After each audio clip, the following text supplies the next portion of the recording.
Hello, everyone, and welcome to today's webinar. My name is Norutando Onono, and today's webinar focuses on a couple of things. It is titled Peace and Security in Africa, looking at the proliferation of small arms and light weapons. Today, I'm going to be speaking to our esteemed guests who are going to be giving us a clear indication of what exactly the problems are surrounding this issue, but secondly, going to be giving us an idea of what it is that the solutions that are proposed to it, in fact, are. Speaking to me today, I have got Mr. Brice Bado, who's going to be looking at what exactly the problem is. I've got with us Khadija Sharife, and as well as Mr. Fernando Saldivar, as well as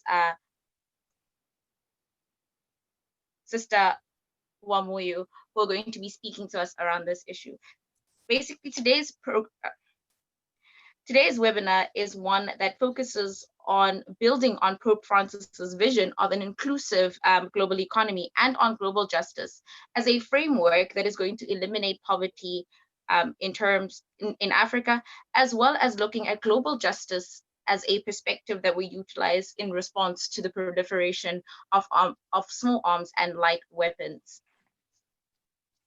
The webinar today is going to focus on a number of things. It's going to propose that we voice support for the ATT framework and encourage states to join.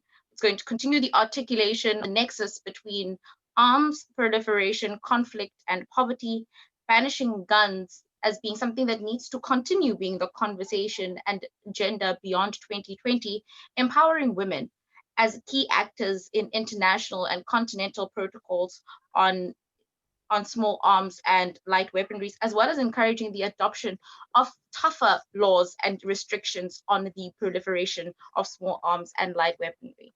Today, what is going to happen is that we're going to have each speaker being given a few minutes to be able to give us their take on very particular questions around this proliferation of small arms and light weaponry, and they're going to be speaking in the order in which I had initially introduced them. So to start off today's webinar, we're going to be speaking to Mr. Brice Bado, who's going to be telling us what exactly the problem looks like in general. We're going to be speaking about why it is what it is that problem looks like and how far that problem extends. And I'd now like to welcome Mr. Brice Bado to please give us this address. Oh, thank you very much for giving me the floor.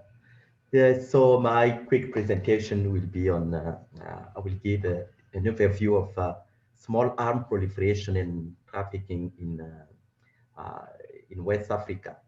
In year 2017, a UN report said that it was estimated that more than 40 million small arms and light weapons were circulating among civilian populations across Africa. So therefore, the proliferation of small arms and light weapons is a real and urgent problem across all Africa, across all the regions in Africa. However, I will focus my presentation on West Africa in order to be more accurate, because the issue of the proliferation and trafficking of small arms varies across regions in Africa, although there are several similarities. So I'm sorry to focus in West Africa. So small arms and light weapon trafficking in West Africa is fed by easy access to stockpile of arms and facilitated by weak responses from regional state security providers who often lack resources and capacities. Long porous borders, as you could see on the maps, and contested governance and or bad governance in vast territories further ease the circulation of arms across national boundaries and for the region. Illicit armed proliferation and the absence of strong state institutions have contributed to a growth of armed actors in the region, injecting new level of competition and violence into local level conflict. So in West Africa, the prevalence of rebel, separatist, criminal, and violent extremism group extending through North Africa, the Sahel, and West Africa, and linkages between illicit cross-border arms transfer and other cross-border illicit flows have led to the militarization of traditional trade routes. It is very important to note that this is the traditional trade route that have become now, routes for arms circulation and illegal arms trafficking in West Africa. Yeah. The lack of controls to prevent diversion during small arm transfer, the weak enforcement of national firearms legislations, and the widespread craft production of firearms in illegal workshops also contribute to illicit proliferation of arms in West Africa. While new arms continue to be purchased in high volume and some enter the illicit market through diversion, the majority of illicit arms flowing through the region come from older stockpiles of weapons that move from one place to another, and often from a crisis to an emerging crisis. Weapon sources in West Africa and the Sahel are both internal, that is, sourced from within the region, and external, sourced from other regions and through international and intercontinental transfer. The industrial scale production of arms in the region is comparatively limited, although small arms and the related parts, accessories, and ammunition are produced in Mali and Nigeria. Mali and Nigeria in West Africa are big producers of arms. Other types of illicit weapons circulating in the region include craft-produced firearms and blank firing weapons that are converted to fire live ammunition. Local gunsmiths produce small arms in most West African countries, including Cote d'Ivoire, Burkina Faso, Ghana, Guinea, Mali, Niger, and Nigeria. In some cases, the state authorizes and regulates this production. This is the case, for example, in Sierra Leone. Estimating the number of weapons produced and entering the civilian market remain challenging in West Africa because it is very difficult to have a record keeping of all these productions. Furthermore, the diversion of national stockpiles through corruptions, theft, or battlefield capture or battlefield captures have supplied the region illicit arms market and trafficking networks with significant quantities of equipment. For instance, the majority of illicit weapon sales from armed groups in northern Mali were found to have originated from national government stockpiles. In Burkina Faso, for example, significant quantities of weapons were also diverted from government stockpile in 2011 following a military coup and or the police minting. So what happened is that in most West African countries, the arm circulation or the production of arm also come from the state, stockpile. Let me quickly say something about the actors. The literature review of several field research conducted across the Sahel and West Africa reveal a complex cast of actors, including criminal networks with varying level of organization, armed groups, tribes, border communities, and a mix of government actors either directly or indirectly involved in smuggling activities. Actors operate with different degrees of specialization. More sophisticated and organized armed groups, including criminal, insurgent, and jihadist groups, are involved in trafficking weapons, drugs, gold, and other goods, as well as humans, in order to generate revenue and equip themselves with arms. Low-level smugglers of legal goods and transporters of migrants on the other end tend to engage only in the occasional small-scale trafficking of weapons. Uh, crossover can occur, however, with specialized traffickers sometimes subcontracting low-level smugglers to transport large illicit consignments of arms or other goods, often without disclosing what the shipment contained. And this is very, very frequent. In Cote d'Ivoire, for example, people that have been caught with illegal arms, in fact, they were helping other, specialized traffickers to smuggle arms in the countries. Let me quickly present the impact of illicit arm trafficking and circulation in Africa. According to the Small Arms Survey research published last year, 2019, recent figures estimate that violence was the case of death of almost 150,000 people in Africa in 2017, more than a quarter of the global total of violent deaths that year. Firearms were used in more than 40,000 of these cases, of these deaths, and which represent about 20% of all the total.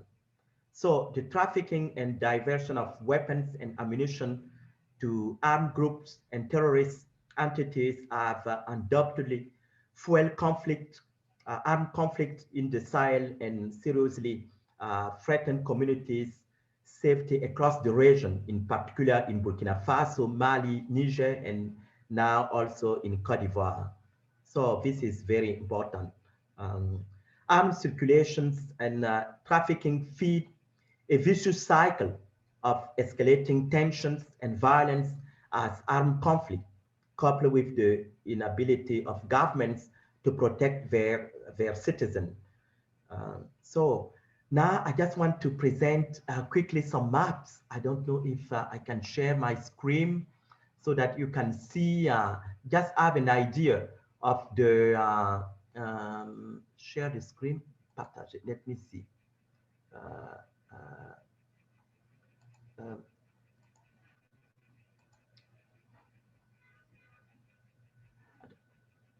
Could you see my screen? Hello? Yes, we can see your screen. Okay, good. So this is just to give you some example of armed trafficking routes in Niger, for example. As you can see, coming from Libya, you know, so it goes down, crossing Niger, and then go to Mali.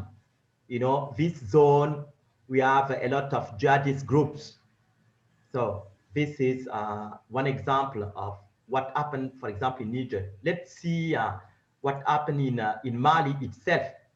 As you could see, you know, so the traffic routes are very diverse.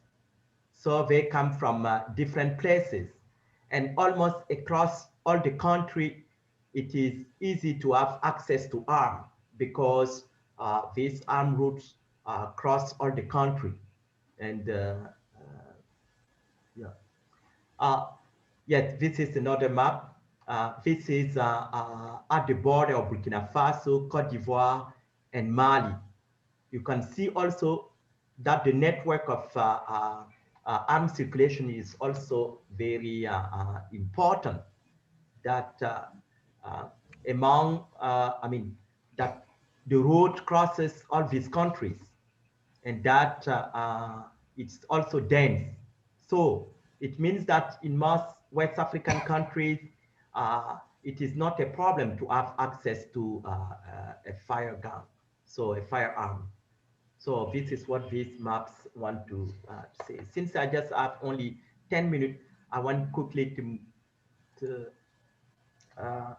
move and present other key funding from the literature review on arms circulation and trafficking in West Africa.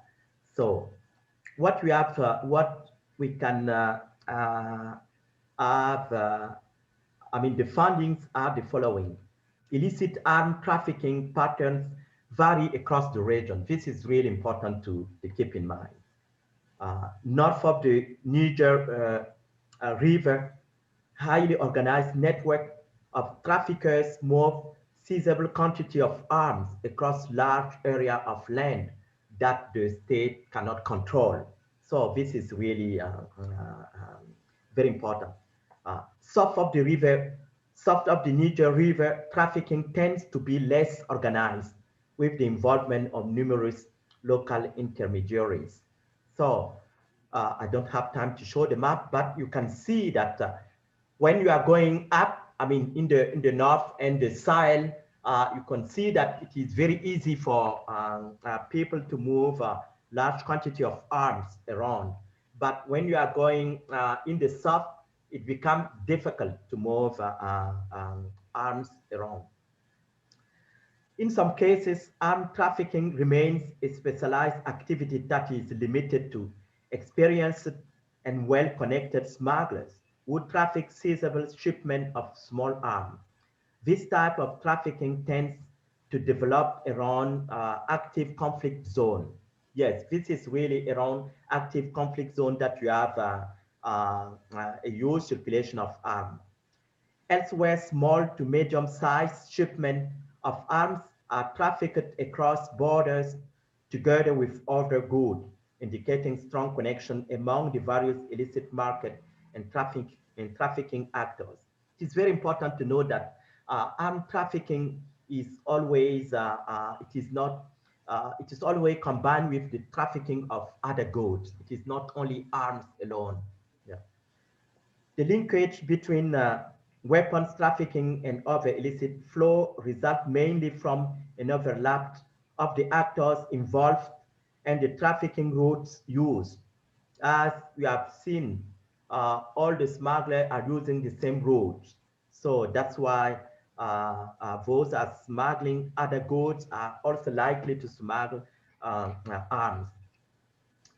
Burkina Faso, Cote d'Ivoire, Ghana, and Niger serve mainly as transit or origin countries for illicit arms bound for Mali, especially the Mopti, Gao, Kidal, and Timbuktu areas. Libya has been a source of trafficked weapons since 2011, but this trend appears to have reversed. And in recent years, seizures of weapons and ammunition flowing back towards and into Libya have been reported. So this is a reality now. So let me conclude by saying that surging illicit arms flows have increased the availability of firearms in many communities in West Africa. Formerly low-level local conflict thus risk violent escalation as traditional weapons are replaced with modern firearms. So increase insecurity drives local demand for firearms for self-protection, notably for easy to conceal handguns. So in West Africa, people don't feel that they are safe. That's why the demand for small weapon is becoming higher and higher each year. So I can stop here and then I will take questions later. Thank you. Thank you so much, Mr. Bado. It is quite interesting to note that in all of this, there has to be some level to which there has to be collectivization, there has to be some level to which high networks have to be built in order for people to be able to do all of this. And it's quite sad, though, that the choice to collectivize is something that links itself to illicit behavior and links itself to something like the continued proliferation of these arms, when it could very easily be something different. But we'd like to further look at what exactly is the link between proliferation of arms and commodity extraction and the sale of commodities, particularly in Africa, when you're looking at the kind of industries that most African countries rely on in order for them to be able to make various aspects of their income. And to answer this question for us, Ms. Khadija is going to be speaking to what exactly it is in terms of the focus on her own work that link is and why that link is something that is important to look at. Ms. Khadija, it's over to you. Thank you. That very badly done screenshot on the screen is just an example of how arms can move without actually being formally recorded. So on the screen, you see the import of arms from Russia's Rocket and Space Corporation, but it's itemized as office furniture with laminated backing, as chairs, as tables, even as IKEA furniture. So they find very creative ways to move arms. And very often on the UN Conventional Registry of Arms, you see that the country that's importing the arms never actually reports anything, whether it's Angola or the Congo or the DRC or Libya. So there are many, many ways to get around it. And this was just a very curious example, because clearly it's between one state arms corporation that's dumping off Cold War weaponry and another African country that's a key that ran an authoritarian regime, which of course is a long-term stable business partner, but also that proliferated arms throughout the region, including to Zimbabwe, when that dictatorship was taking place and which was traded for diamonds. So just to go into it very quickly, more than half of global corruption happens within the arms industry. And the industry itself has less global mandatory regulation than the banana industry. So this is an interesting thing, because it's easier to ship arms than it is to ship fruits and vegetables. Pesticide regulation and phytosanitary regulation has a higher standard for fruits and vegetables than the United Nations and other treaties have on the trade of global arms.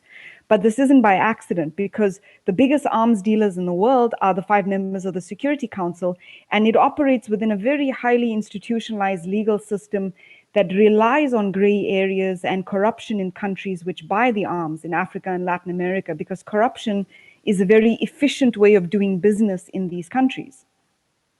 And that, I think, is an important thing to note. It's not something that happens out of chaos. It's a very deliberate strategy within a system that is carefully organized by those who make a lot of profit off these industries.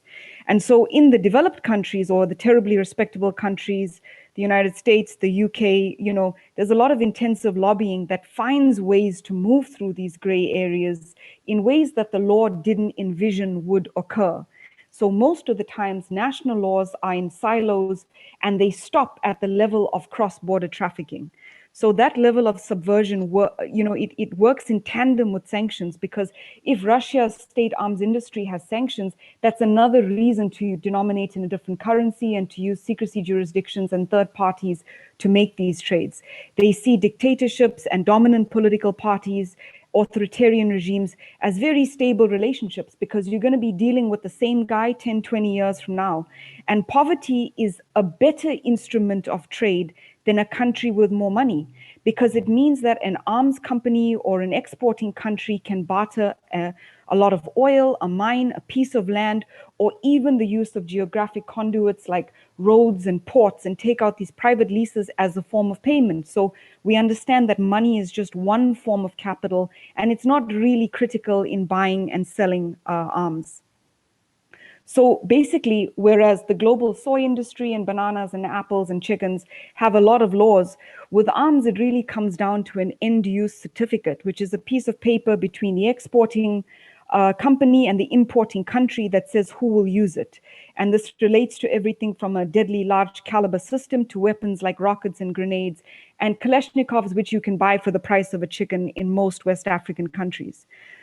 So once arms land in a country, it depends on the government in charge or the arms dealers that have received the power of attorney from the Ministry of Defense, which we'll get to in a second. And then it can very easily proliferate to war zones, to proxy wars designed to facilitate armed conflict. We can see that in Mozambique's Cabo Delgado area. And one of the biggest problems, especially with COVID, is that cash-hungry governments that are conduits or manufacturers, like my country, South Africa, in May 2020, it yielded to pressure from Saudi Arabia, which said that inspectors no longer need to check whether the importing country uses the weapons in their own country as they said they would. Now it's a diplomat who can determine that, which means it comes down to politics and money, and it's really no longer a technical criteria or a mandatory criteria over the integrity of the use of weapons. And it's important because Saudi Arabia was lobbying for about 10 years. They are one of the biggest suppliers to conflict zones in Africa, especially Libya and Sudan under the Bashir regime, and they use this, they do this using arms from Denel, South Africa State Arms Company, which is why South Africa was trying to keep the integrity on their certification. I think Saudi Arabia is one of the world's top 3 arms importers. And while they use arms, I think more than 20% of their arms come from the United States. While they use arms from the United States, the arms that they buy from Russia, the Ukraine, Poland, and the Czech Republic are primarily for exports because their systems do not use these types of arms. So the massive inflow that we have from these countries is being pushed out to facilitate and foment wars in other conflict regions. And it's a big form of business, especially with the offset industry. Offset agreements are basically where the cost of offsetting is borne by the country that buys it, even though the defense companies, they claim otherwise, that they have to pay for it.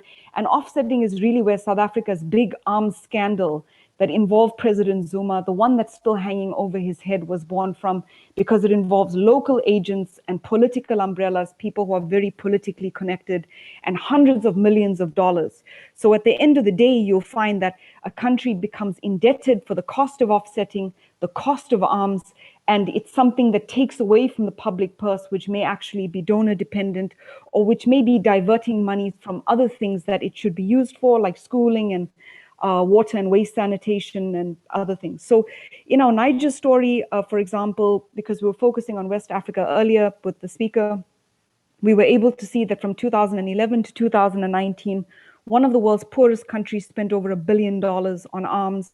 We were able to show $320 million of this were done using end-use certificates issued by arms dealers. The Ministry of Defense gave them the power of attorney to do so. The weapons bypassed tender processes. They used faked companies to create the illusion of competition, and there was rigged bidding involved.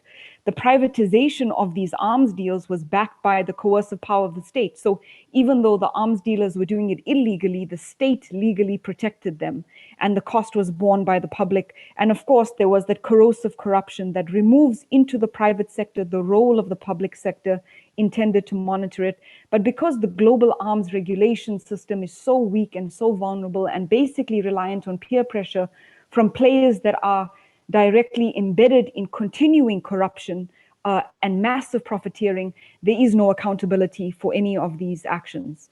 And we could see that the Niger was only used because Nigeria, where the arms dealer has citizenship and where he used to operate, began to investigate him and crack down on his activities. And of course, once Niger invested the money in arms, there was an uptick in civil conflict, and these arms proliferated to neighboring countries like Libya. So you find that importing of arms corruptly in one country affects regional stability and regional debt and so forth. But one of the more interesting things is bartering arms for resources. On a recent story in the Ivory Coast, we could see that at a time when the Gbagbo regime disputed the elections and they used bullets to counter the ballots, their political door openers, used by a massive commodity trader called Gunvor, helped them procure weapons like rockets and guns and grenades. And the same commodity trader did so for an extension of their oil pre-financing agreement. So in 2010, they extended it by $106 million that the state-owned oil company Petrochi could then give to a private shell company on behalf of the presidency. The same thing happened in 2011, but this time Obed Zahor, who was a representative of the president, his advisor, sent through a personal list of arms that they wanted, and they agreed it would be procured with the collusion of this commodity trader from Russia. So you find that a Russian commodity trader was enabling the proliferation of Russian arms using very corrupt means to dispute an electoral process, which continued a very brutal civil war that was later considered by the ICC. And the same thing happens in many West African countries. More than 40% of sub-Saharan Africa's debt is owed to private entities. By 2016, I think Chad owed 97% of their debt to one commodity trader, Trafigura, of course, in exchange for Chad's oil. And the problem with this is that commodity traders are not banks, but they provide cash upfront or prepayment by performing as secret bankers. And they do this using, bank accounts in shell companies and shell secrecy jurisdictions. They charge massive interest rates and risk premiums, and they get discounts as much as 30 to 50% on the oil that they buy. So countries are becoming indebted in multiple ways while also undermining the stability of their own governance and their own regimes, because this cash up front maintains militarization and oppression in those countries for those authoritarian leaderships. And in the process, they push out normal lenders, which are better regulated, even if it's the World Bank and the IMF who are parasites, because these countries then don't need cash. They're getting it from the company that's bargaining and bartering their oil on the cheap. So what we know is many countries on the receiving end of arms use third parties, they use fixers, they use tax havens, they don't file reports when they receive the arms, so nobody can really expose what's happening. And weapons are often transferred under air radar on little planes that crisscross countries where nobody can actually pick up what's happening. Or if done on cargo planes through international flights, it will be mislabeled as a laminated spoon or a box of light bulbs. We had arms being smuggled in light bulbs. We had arms being smuggled in fruits and vegetables. They might even rent out private ports in Europe or in Africa to control the pipeline through which these arms are delivered. So that was especially true with Sudan, but it continues over and over, the bartering of resources for oil and arms. And it's something that won't end until the big five that procure the bulk of arms as warlords are cracked down on. Because right now, as members of the Security Council and the biggest source of arms, they are both judge and jury. And this means that countries like Africa and Latin America are really just landscapes in which the battle for profit between different arms dealers is fought, and where people and citizens and democracy is considered collateral damage. Thank you. Sorry for being so long.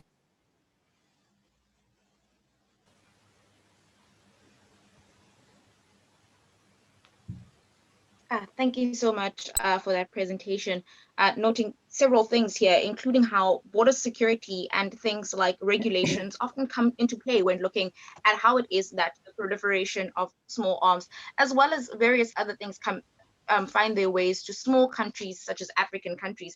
But beyond that, we're looking at why it is that big countries such as the United States then become very much complicit in the way in which these things happen. Difficulty then becomes how it is that we respond to such things, especially when they have the amount of power that they do, not only in multinational corporations, but in various other ways, such as their positions within the United Nations, positions within things like the World Trade Organization. Everyone who is watching and tuning in, please ensure that you leave your questions and comments within the comment section so that we can be able to get those when we do the question and answer session. Mr. Fernando Saldivar, just a question for you rather is, how do we then ensure that we can build upon the kind of responses that exist? But beyond that, how do we even begin to unfold the kind of things that happen when individuals are able to profit from the atrocities that are set up by these kinds of arms manufacturers?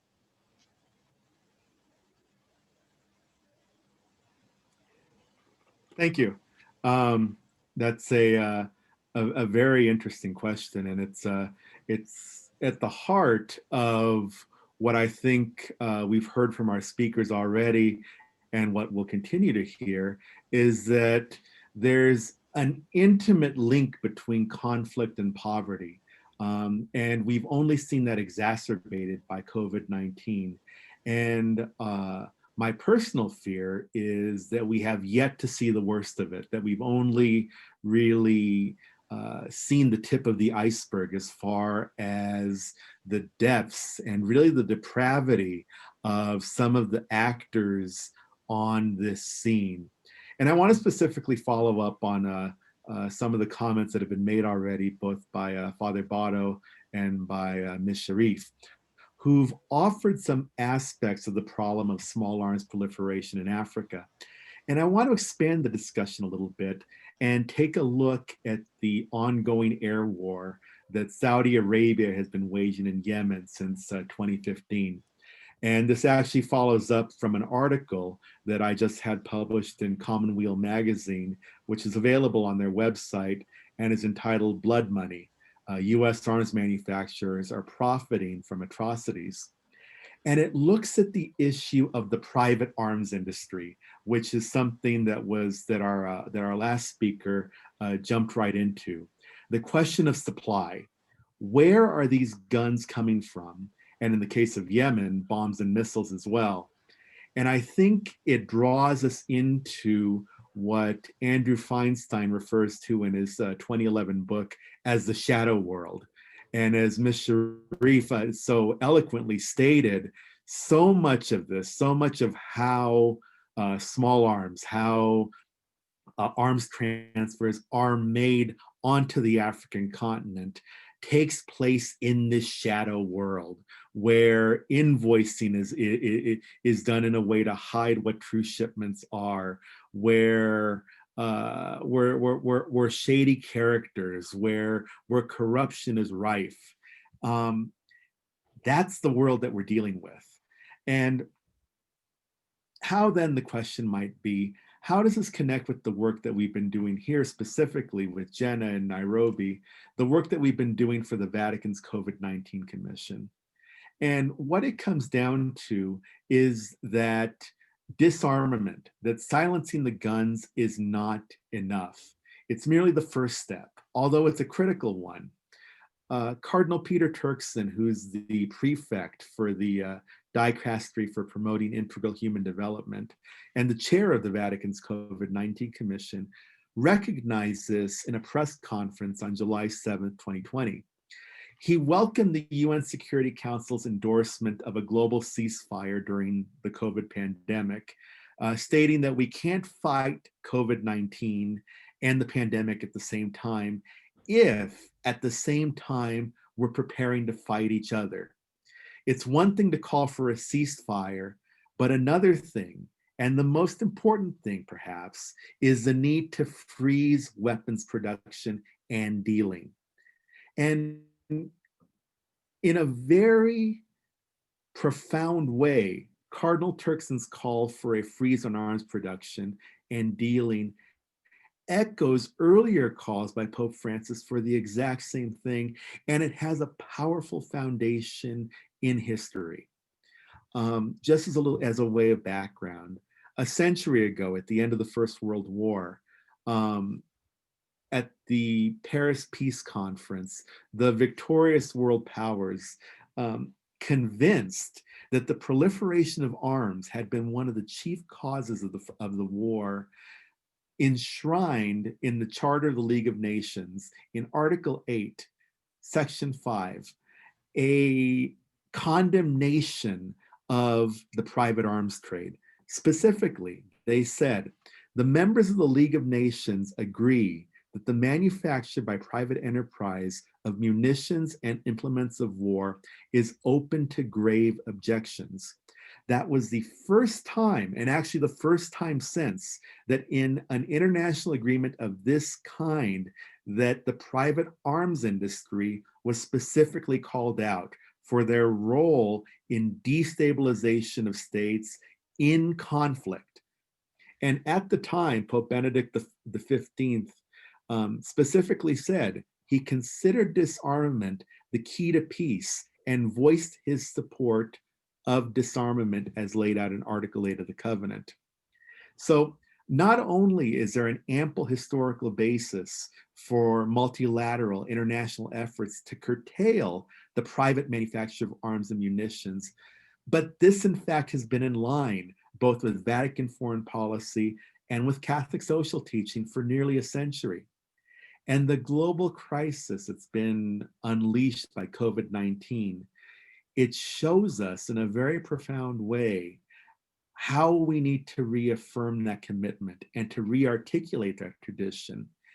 And where we see that, the need for that most clearly today in the world, is the threat to peace and security that an unregulated arms industry is unleashing on the people of Yemen. So since 2015, Saudi Arabia has been engaged in an unremitting air war in Yemen, ostensibly to fight the Iranian-backed Houthi rebels who are their primary adversaries there. But Saudi Arabia in this case is supplied and supported chiefly by the US arms industry. And according to the Armed Conflict Location and Event Data Project, ACLED, in the last 5 years, at least 112,000 people have been killed as a direct result of the conflict. 12,600 of those have been civilians who've been killed in targeted attacks. And they further estimate that there were more than 25,000 fatalities in 2019, making this last year the second deadliest year of the war. And what does that mean for us? First and foremost, we need to recognize that Saudi Arabia's air war isn't taking place in a vacuum. According to UNICEF, Yemen is the largest humanitarian crisis in the world, with more than 24 million people, some 80% of the population in need of humanitarian assistance. Of those, more than 12 million of them are children. In fact, since the Saudi air campaign began, UNICEF reports that Yemen has become, quote unquote, a living hell for the country's children. And that was before COVID-19. Since that time, and we don't have reporting for that yet, the magnitude and the level of the humanitarian crisis has only been magnified. But more importantly to that, Saudi Arabia can't wage war on this scale without Washington, D.C.'s seal of approval. To follow up on a point that was made by our previous speaker, Saudi Arabia has in fact been the largest importer of arms from the period 2015 to 2019, the exact same period of time that they've been at war in Yemen, with a whopping 73% of those imports coming from the United States alone. And this is the key point. This is important because the US arms industry, unlike its competitors in the European Union, is not constrained by the Arms Trade Treaty, by the ATT, which came into force on Christmas Eve 2014.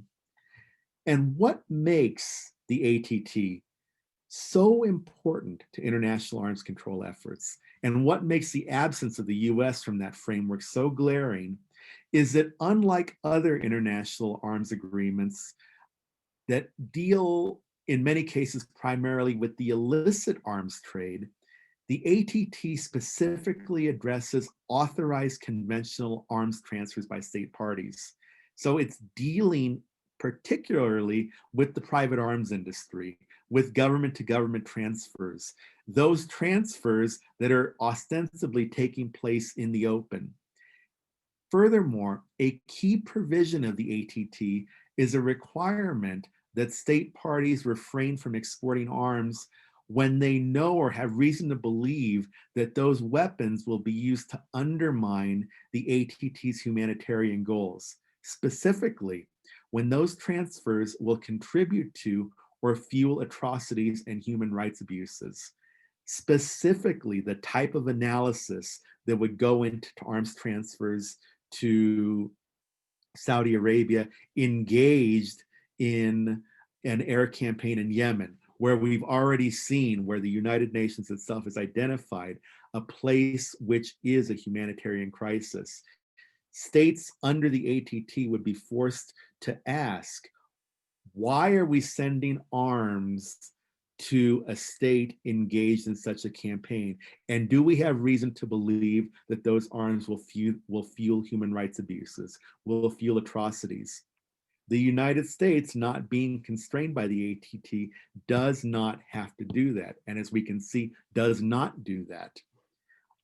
One of the problem areas of the Trump administration, one of many, has been that whereas the Obama administration had signed the ATT and submitted it for Senate ratification, President Trump in 2019 withdrew it from consideration. And in that time, we've seen in the United States how the Trump administration in particular has been more than willing to accommodate every item on the Saudi wish list as far as arms transfers.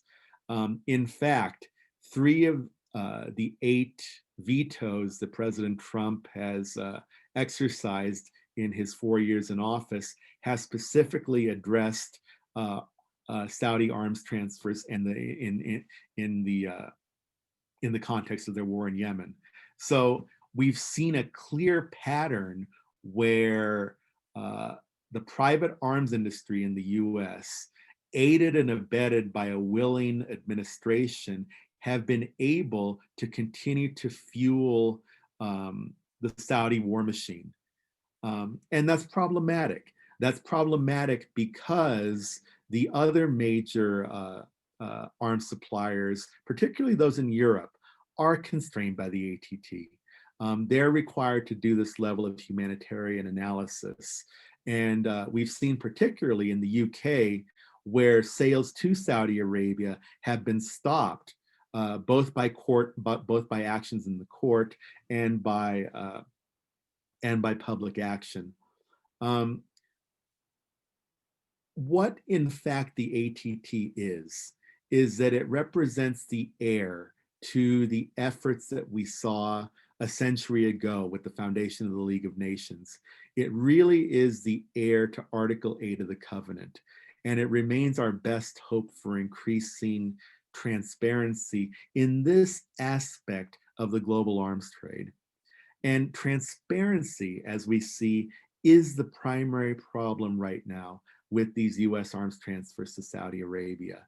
While the ATT in and of itself is not a panacea, it's not going to end private sales of arms. What it does is it will increase the level of transparency.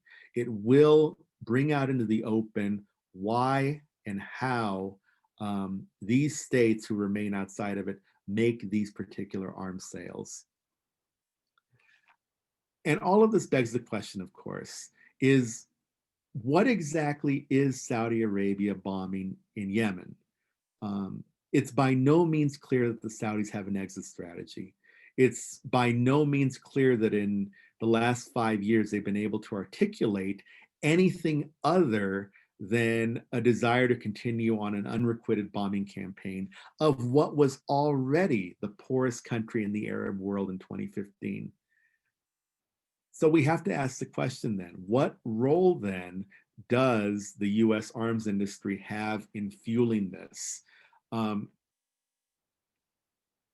What possible strategic need is there in this particular theater for state-of-the-art American precision-guided bombs and missiles, which in a country which in many ways has already been bombed back into the Stone Age many, many times over? The US in its arms industry finds itself in the enviable position from the perspective of other non-state parties and as Saudi Arabia's largest arms dealer of being able to battle test and to market its weapons on how they work in the field. We see from the way that many of the US arms industry, their prospectuses to potential investors highlight specifically how they are being used in this particular theater of conflict. This is problematic. This is an area which under an ATT regime would be open to scrutiny, would be a basis for stopping these particular types of sales. But not having to be concerned with the strictures of the ATT, particularly the licensing schemes that it calls for, ensures that so long as these sales are being made, that inquiry into what specific uses they're going to be put to is not being made. It shows for us in a very real world and tangible way the power of the ATT regime and the danger in having the US outside that regime. A little bit further in this in our webinar, I'll go a little bit further into the ATT regime and the normative framework, but I want to lay this foundation because this has real world application to arms proliferation in Africa. Having the United States and the size of its arms industry outside of this framework remains a threat to peace and security in Africa, and it's an area that we need to work further on, and it calls for greater collaboration. Thank you.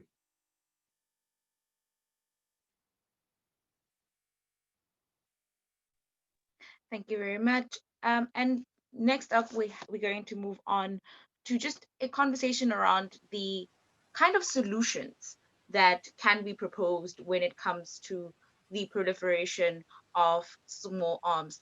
And beyond that, how it is that we can ensure the involvement of women and young people in crafting and utilizing those very solutions to combat this kind of proliferation.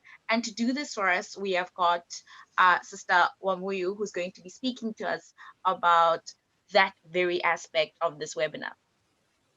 Thank you very much.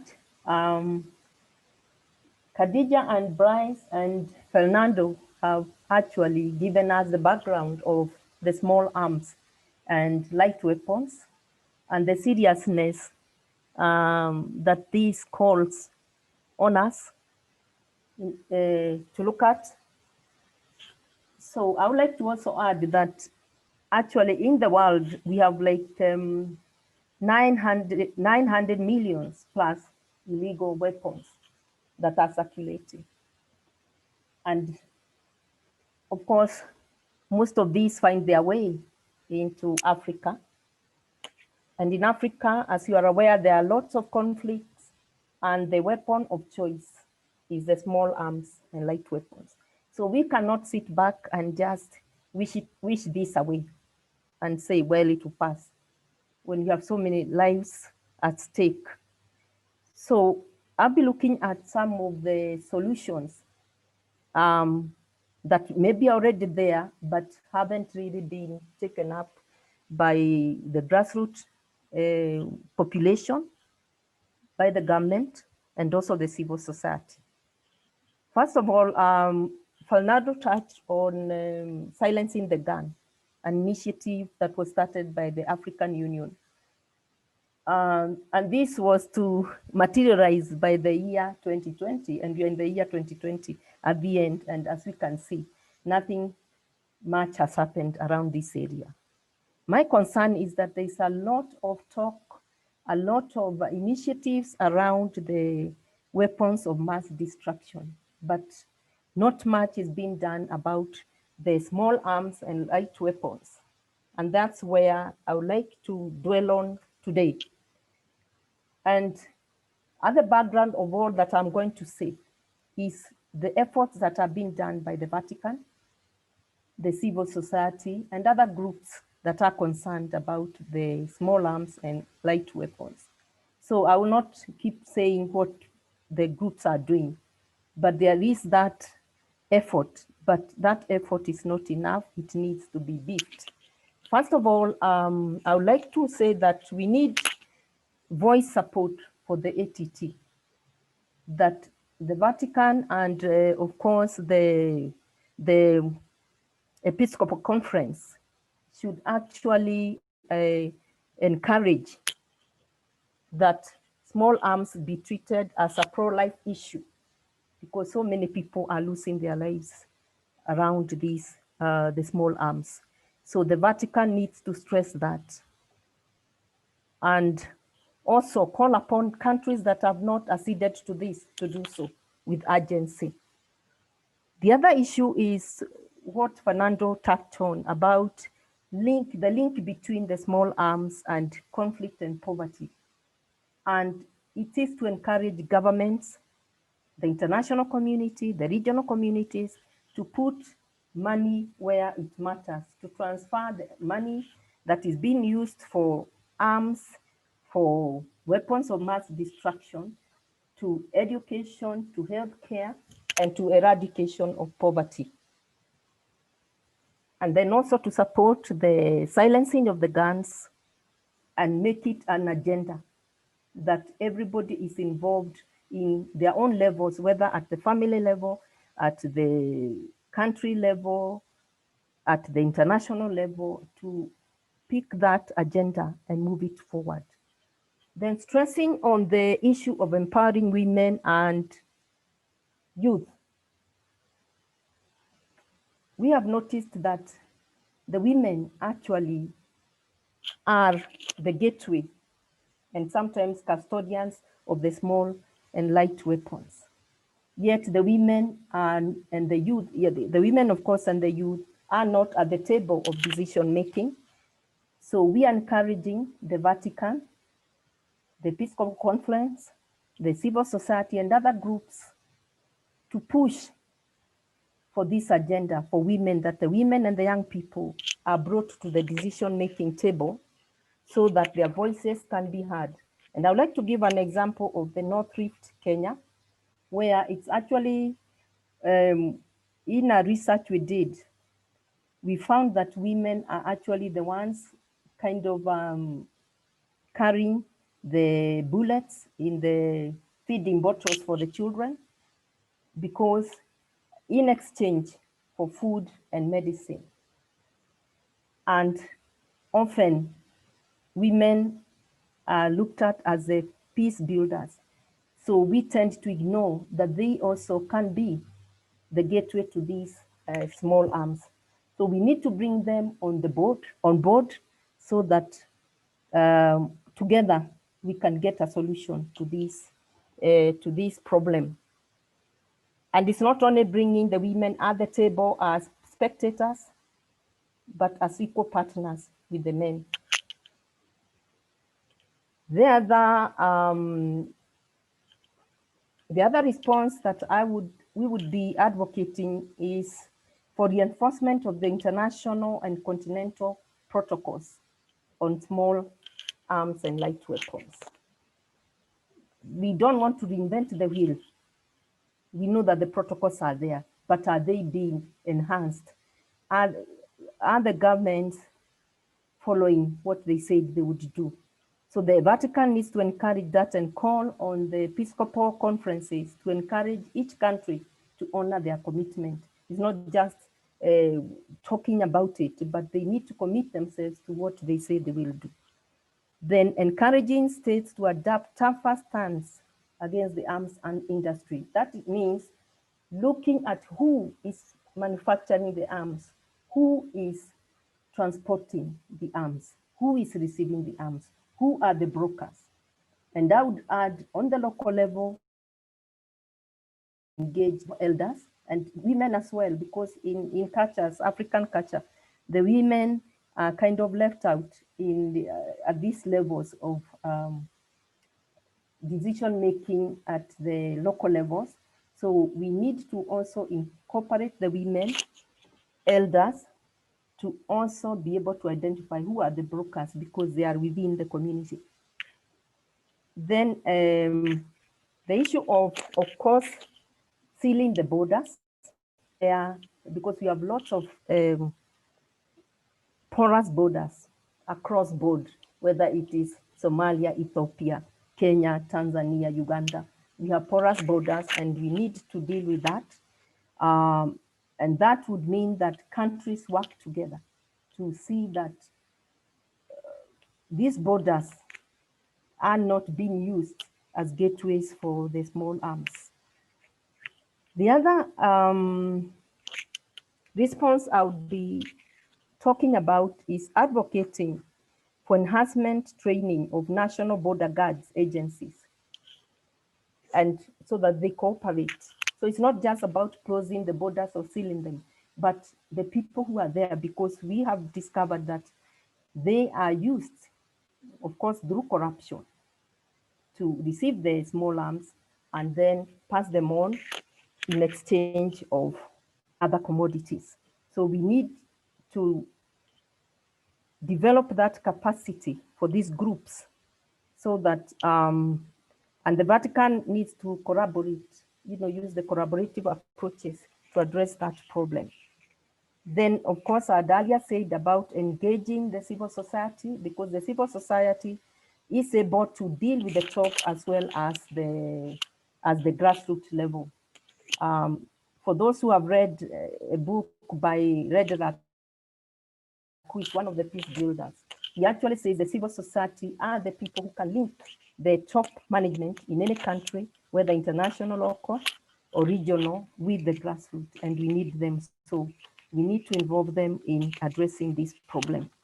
Then encouraging strategic thinking in regard to small arms by the states. So this fight, it has to be focused So the states cannot just sit back and make laws, but those laws have to be enacted and followed at all levels. And so we strengthen the monitoring of regimes and providing the necessary funds that these solutions that are taken by states, that they are followed. So it's not just states saying they'll do something and not doing. And looking at the church actually has the moral authority to, and also what I, the religious structures to deal with the small arms. And they need to do that from the grassroots level. The other things I would like to add on family levels, because we tend to forget the family levels, thinking big and forgetting that actually these small arms are in the families. Even these women who are transporting these are in families. So I would like to talk about some of these areas that we need to look at. For instance, educating against and making,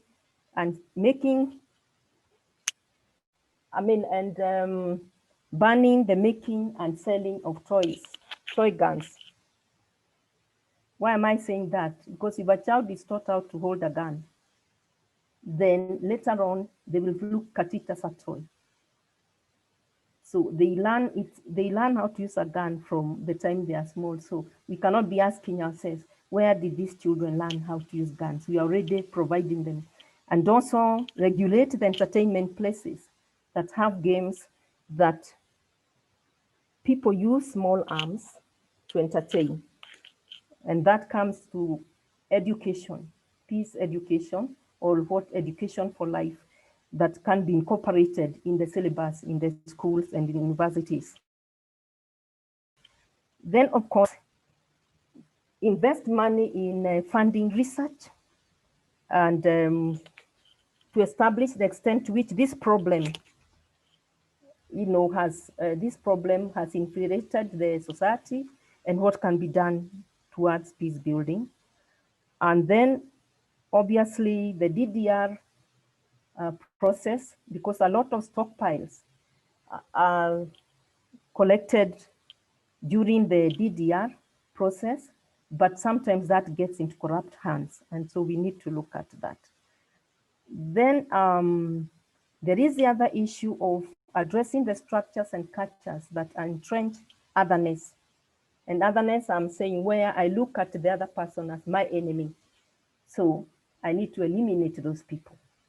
So a lot of communities are using the small arms to deal with other communities that are different from them, or even individuals. We have seen in the case of America, where people shoot the Black people because they don't like them, they don't look like them.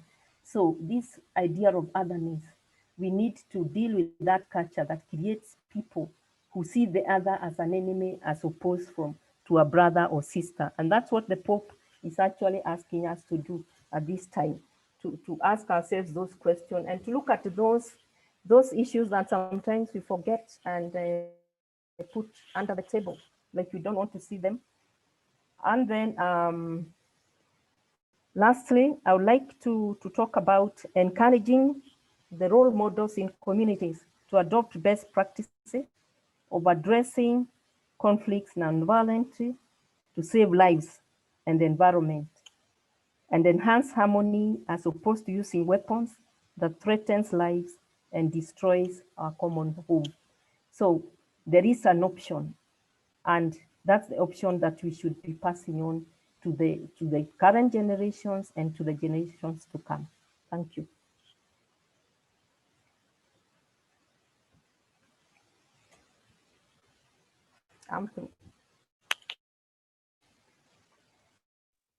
Thank you, Sister Moyo. It's quite clear from that presentation that when it comes to response, there has to be some level of individual as well as collective response in order for us to be able to get to any sort of solution that is going to be able to facilitate some sort of a response to this.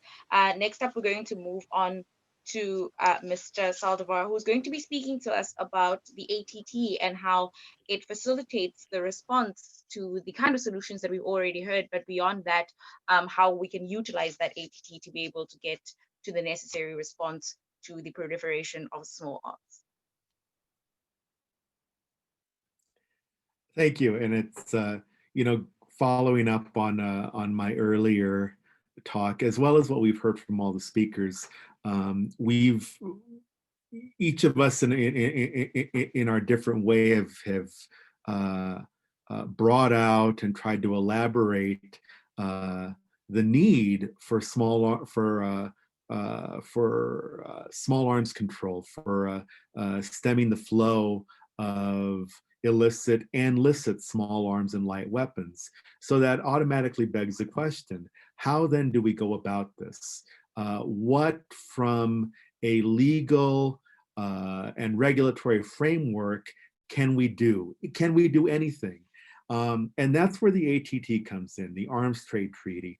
And that's again why in our work, we've emphasized the importance for this and the role specifically that we believe that, that the Vatican and church leaders can take in increasing the visibility of the Arms Trade Treaty and pressing for accession of the treaty by those major arms manufacturing states which remain outside of its framework, as well as those states, especially those within Africa, that are major arms importers, because by the same token, there's a framework within it for greater transparency and for greater transparency in reporting what is transferred and what is received.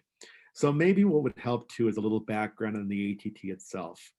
The ATT came into force on Christmas Eve 2014, December 24th. And it was the result of a process which began in December 2006 with the passage of a UN General Assembly resolution which called for an international arms trade treaty. And if you'll remember what I said before, the first time that this was broached on an international stage was at the League of Nations, was actually in 1920 with the drafting of the League Covenant with Article 8, which called for regulation of the private arms industry. And even though there was actually quite a bit of international activity on disarmament, on regulation of private arms transfers through the 20s and the 30s, with the outbreak of the Second World War and with the foundation of the United Nations, which we just marked the 75th anniversary a couple of weeks ago, small arms disarmament fell off the radar. And you know, that can easily be attributed to the beginning of the nuclear age, when for the most part, all major endeavors at disarmament were aimed at nuclear disarmament. Small arms and light weapons and the regulation of the private arms industry fell off the radar. It was not a priority for either of the major powers during the Cold War, nor was it a major international priority for the United Nations itself. So with the end of the Cold War and by the turn of the century, the change in approaches to disarmament brought about by the end of the Cold War helped to amplify voices for an international arms trade treaty, which would again take a look at those issues which had been identified in the 1920s. And the end result of that was the ATT. And I'll reiterate again, what makes the ATT different from other UN instruments, which do exist to regulate certain aspects of the arms trade, is that the ATT is specifically concerned with conventional arms transfers. So it's not specifically geared towards the illicit trade. It's not specifically geared towards arms trades that take place in the context of organized crime or the drug trade. In fact, the other United Nations instruments that address the arms trade specifically come under the auspices of those offices that deal with organized crime and the drug trade. So here in the ATT, we have something that's specifically geared towards the arms industry. And as I mentioned before, one of the problem areas with the ATT today is that even though the Obama administration was present for the negotiation of the treaty and signed the treaty, and President Obama subsequently submitted it for Senate approval before leaving office in early 2017, President Trump has since withdrawn it, which means that the United States, as the preeminent arms manufacturer in the world, is outside of this framework. Having said that, however, the relevance of the ATT to the international order, even if the US is outside of it, is that all the members of the European Union, including France, Germany, and the United Kingdom, are state parties and are therefore bound by the terms of the treaty. So, along with the United States, other major arms manufacturing states which have not acceded to the treaty or who have signed it but not ratified it include Russia, Israel, Ukraine, and Belarus. All of these, which are major small arms and light weapons exporters to Africa. China, which had previously been outside the ATT and is also a major supplier of small arms to Africa, deposited its accession to the ATT with the UN just this last July. So one of the major holdouts, the Chinese, have now become a part of this framework, and it highlights again the importance and the possibility of getting states which at various times may appear either reluctant to accede to its terms, to bring them into this framework. So again, what makes the ATT so important to the effort to control the proliferation of small arms and light weapons? One, that it's specifically aimed towards authorized conventional arms transfers. Two, it sets up very specific requirements on the part of state parties to set up national licensing registries. So in effect, state parties are required to identify where specifically exports are going, when these are happening, for a greater level of transparency in shipping manifests, in all those things that were identified in Ms. Sharife's presentation, in showing us that invoice where things were that were identified as IKEA furniture or building equipment or anything else were in fact arms. What the ATT calls for is for states to establish much more stringent and much more transparent identification factors for arms transfers, and to share this information with other state parties and with the United Nations itself. So again, transparency is at the heart of the ATT. And again, one of the other key areas of the ATT, something that it adds to the international arms trade framework, is that it requires state parties to perform that humanitarian analysis to make sure that transfers on a transfer by transfer basis are not going into either areas, conflict zones, or to states where there is a reasonable apprehension apprehension that these arms will contribute to human rights abuses or go against, even more broadly, the humanitarian goals of the ATT.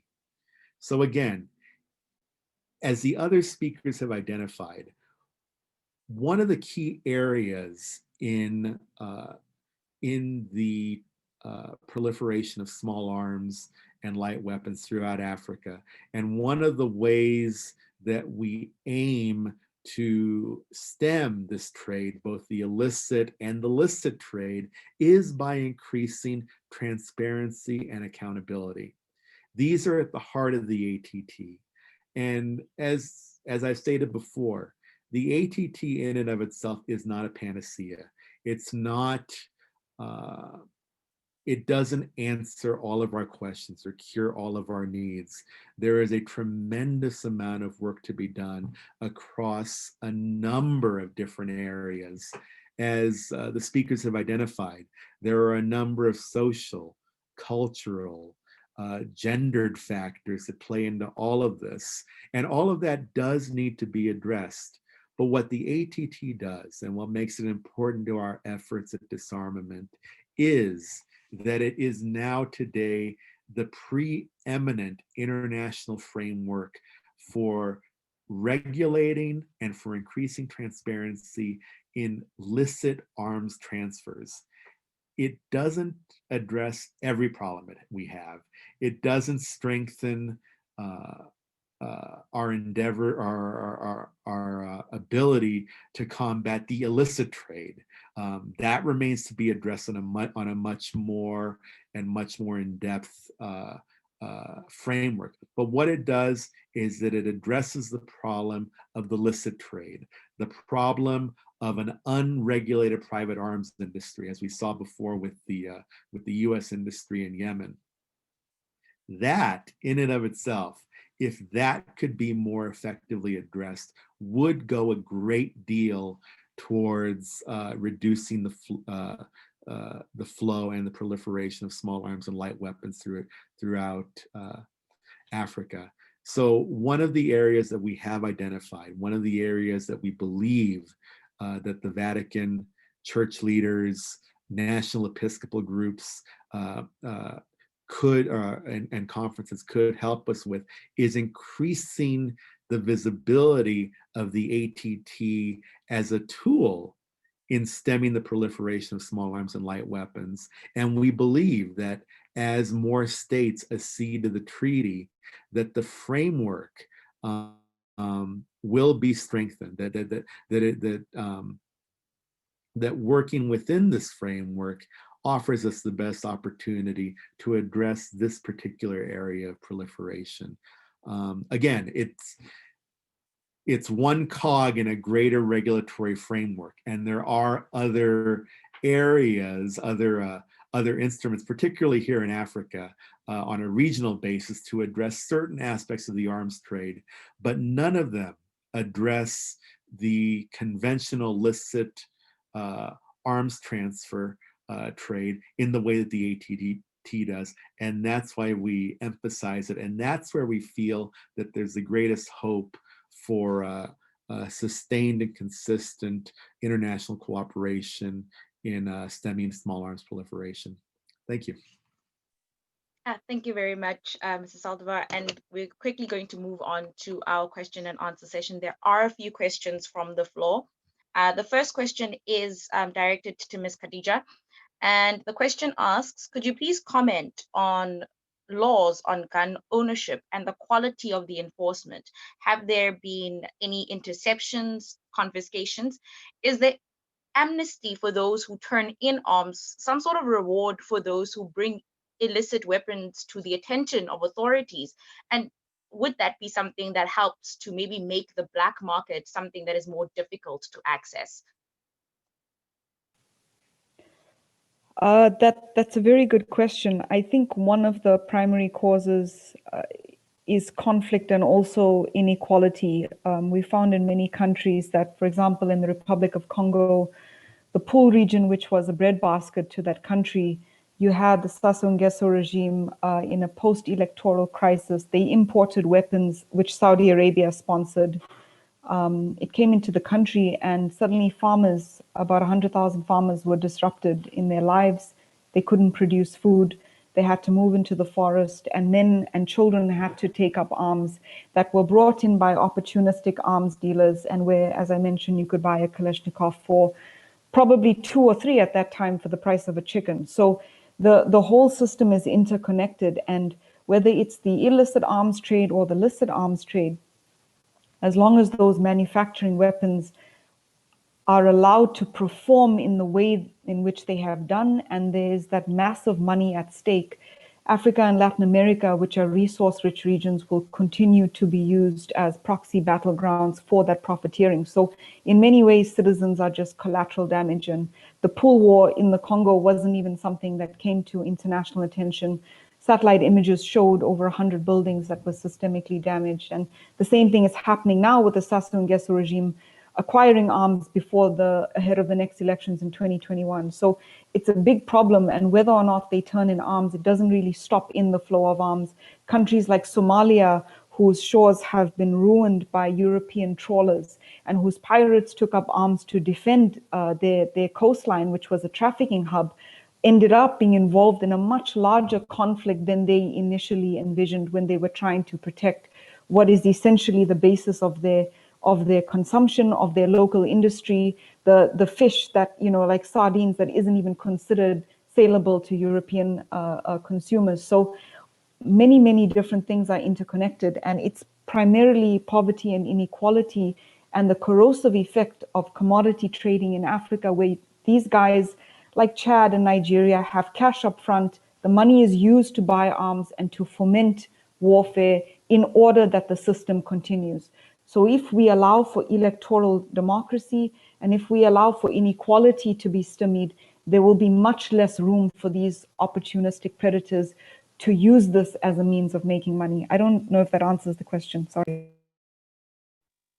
Thank you very much for that. The second question is not addressed to any particular panelist. Anyone could respond to this one, but the question is, small arms and light weapons affect or challenge peace around the human person as well as in the rest of society.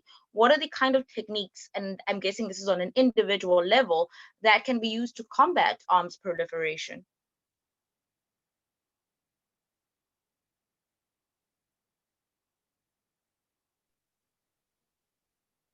Mr. Fernando, would you like to answer that one? I think part of it too, and it's realizing that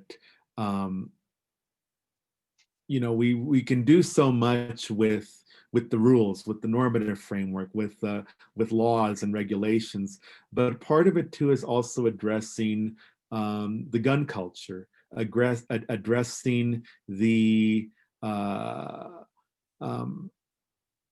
attractiveness of owning and keeping arms, of being heavily armed, and it's something that Sister Wamuyu has addressed in her work. That it's the role specifically too that women and that elders can play in changing the way that communities think about guns, and it's again, it's like an onion. You peel back one layer of this problem and you realize that what's holding it at its root is this cultural attractiveness of guns, of arms, and that a lot of that is part and parcel of the history of violence on the continent. That is the heir really of the colonial era, of the Cold War, of being the battleground for other people's wars. And one point that I hadn't brought up before, but that's important, is that in Africa in particular, a tremendous amount of the small arms that are in circulation are vintage weapons from the Cold War. The weapons that were brought in 40, 50 years ago are still in circulation. They're still being used. So the effects of yesterday's wars, both the arms themselves and the violence that was brought here as a result of it is still part of the mix, and that needs to be addressed as well. And it's again, it's none of this has an easy solution, but a part of it is just identifying that these remain problems. I would also like to add it to Fernando. For instance, what he has said there, culture. Culture, as you're aware, it's passed through the 5 senses. You know, the sense of smell, touch, you know, and it's very hard to eradicate something that uses the 5 senses. It's deep-rooted. There are rituals involved, there's oathing. So, for instance, in a community like the North Rift, which actually arms are considered part of culture, you know, cattle rustling, and the women, I mean, the young people need the cattle to marry, you know, as a bride price.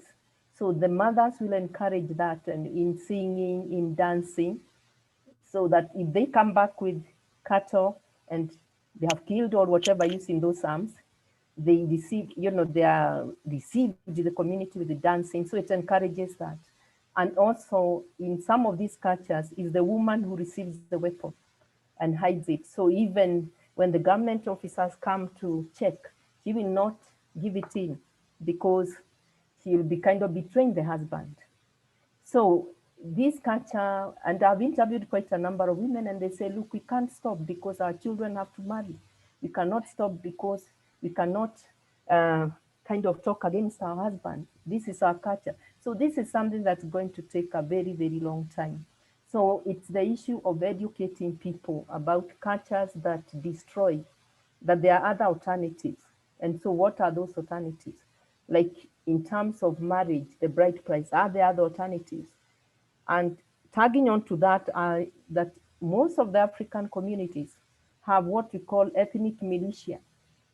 Young people that, especially during initiation ceremonies, they are taught, they are hardened, they are taught their culture. So of course you will not hear what they are being told. And they are used when there is election, you know, times especially, those are the people that are used. So we have these transnational groups of young people or gangs, and a lot of these are armed. So they are encouraged by the community because it's not unusual to hear a person saying, you know, my team, or during elections, like bring it together a group to fight. And a lot of these are armed. So it's kind of looking at those cultures that perpetuate violence in the name of culture. How do we deal with it? It's a very, very difficult thing. And the women, especially because of this, what I call feminization of peace and masculinization of violence, or you know, so that the women are looked at the more peaceful and the men are the more violent. So we can tend to put aside the women because as we say, they are already victims. And then we are only concentrating on the men. And yet the two have to be brought together to look at the cultural issues and how this culture perpetuates violence as opposed to peace. So I think for me, the culture is the issue mostly in African setting. Okay. May I add The something? last question does touch on that a little bit, and I'd like to bring it to you, Mr. Bado. The question is, what role do you think education, formal and informal, can play in addressing the kind of issues that have been spoken about today? Okay, so thank you very much. I think that education play a key role in helping people to, not to, to try to get to own arms. As you know, there is an illusion that owning a gun provides security. This is what we have here in Cote d'Ivoire. You know, that statistics have shown that when you have an arm, you are likely to use it one day, you know. So when everybody has a gun, it means that it increases security issues instead of lowering them. So we think that awareness raising can help to educate people about the danger around armed issues. And this is very important. I think that civil society organization, this is where they can play a more important role than government, because they can help people, to understand the danger around armed issues. For example, our center, CERAP, Centre de Recherche et d'Action pour la Paix, here in Abidjan, has been involved in awareness raising around armed issues. And we were really surprised by many people that were able voluntarily to give up their arms, because they understand the issues. I think that this kind of thing should be done, and they trust when it is non-state actors that are doing this kind of campaign. Yes, so education, formal education and non-formal education can help people to understand, because it is really a matter of understanding the role of gun, and the role of security around us. I think that education can help people to imagine other ways to ensure security instead of using guns. So thank you. As a final question, Mr. Bado, could you please just give us a brief update on the situation in Cote d'Ivoire? Good, thank you very much. Yeah, the situation in Cote d'Ivoire is not really very good. As you know, we had the election last Saturday, October 31st, and the opposition party have called to boycott the election. It was a kind of very active boycott, because they prevent voting material to be distributed. So only very few people were able to vote in the country. I think that international organization and even civil society organizations, we think that less than 10% were able to vote. We know that the government will, increase the number, but we know that less than 10% were able to vote. So this is really terrible. Some people were killed, at least 12 people were killed. And since August, when the president announced that he was running for a third term, so we have more than 40 people that have been killed right now. So yeah, the government, the president will be elected. The opposition forces, opposition party are calling for a government of national unity without the president. So this is a very tense situation. Right now, we could not go out. We have suspended, courses in all universities and school because militaries and security forces are everywhere to prevent people to use violence. So right now, we don't know exactly what will happen. I think that they need really to come together and find a compromise to, yes, so that peace can be safe. This is the current situation here in Cote d'Ivoire. So thank you. Thank you very much for that update. We have unfortunately run out of time. Firstly, I'd like to thank the speakers, Mr. Fernando Saldivar, Mr. Brice Bado, Ms. Khadija Sharife, as well as Sister Owamoyu. This conversation is one that needs to continue beyond this webinar, and the search for solutions is one that continues beyond this webinar as well. We'd like to thank all of the attendees for joining us via Zoom as well as Facebook. It is an important conversation to have. It is one that has to continue beyond this space, and it is one where we all need to take part in order for us to be able to combat the problems that have been outlined. Thank you very much for joining us.